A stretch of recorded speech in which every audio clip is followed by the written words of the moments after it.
চিংড়ি মাছ দিয়ে পালং শাক রান্না করব। এখন চিংড়ি মাছ ভেজে নিলাম পেঁয়াজের মধ্যে দিয়ে, হলুদ মরিচ একটু আদা রসুন পেস্ট,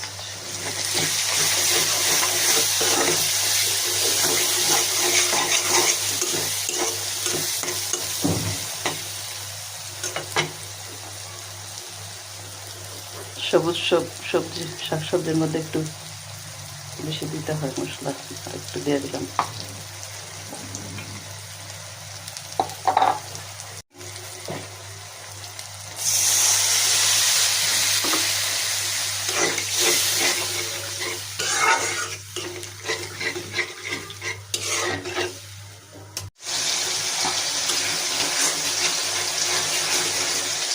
মশলা কষানো হয়ে গেছে, এখন শাক দিয়ে দিব।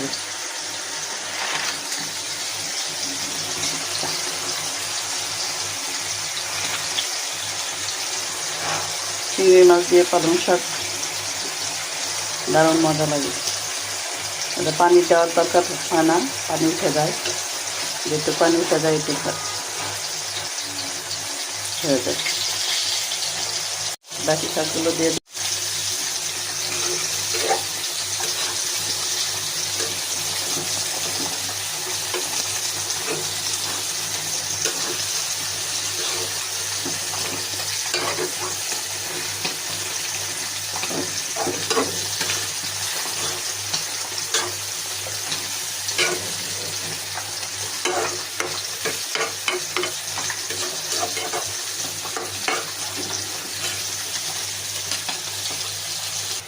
শাকের তরকারি, শাকের মধ্যে ধনিয়া পাতা কাঁচামরিচ দিয়ে দিচ্ছি।